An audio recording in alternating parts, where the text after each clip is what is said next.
Putra yang berusia 18 tahun meninggal dunia setelah 2 minggu kritis di rumah sakit. Vito tertabrak Kenny Putra, remaja berusia 15 tahun yang saat itu mengendarai motor Yamaha R25 dengan kecepatan tinggi. Kecelakaan ini terjadi di Jalan Maijen Sutoyo, Semarang, 8 Maret lalu, sekitar jam 11 siang.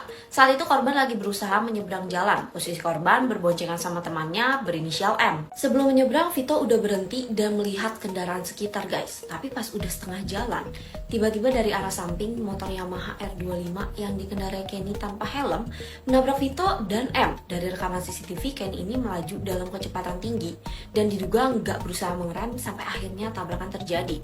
Menurut polisi, pas kejadian korban nggak menyadari keberadaan motor Kenny karena Kenny lagi berusaha menyalip mobil dari arah kiri. Jadi pas korban menyeberang, dia mengiranya jalanan udah aman.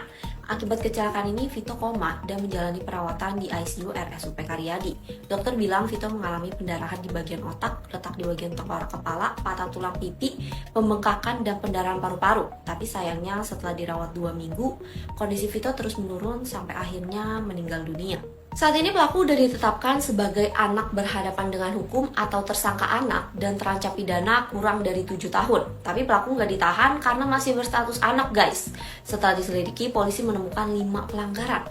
Pertama, Kenny mengendarai motor tanpa SIM dan helm, terus melaju dengan kecepatan tinggi, menyalip mobil lewat kiri di saat bagian kanan jalan kosong, dan STNK motor yang dikendarai juga udah nggak berlaku sejak 2019. Respon keluarga korban soal kejadian ini, mereka nggak mau berdamai karena keluarga pelaku dinilai nggak ada inisiatif buat minta maaf dan bersikap seolah-olah keluarga korban mau memanfaatkan keadaan dengan uang ganti rugi. Nah, sekarang kita tunggu penyelidikan dari polisi lagi soal kasus ini ya. Kalau menurut kamu kasus kecelakaan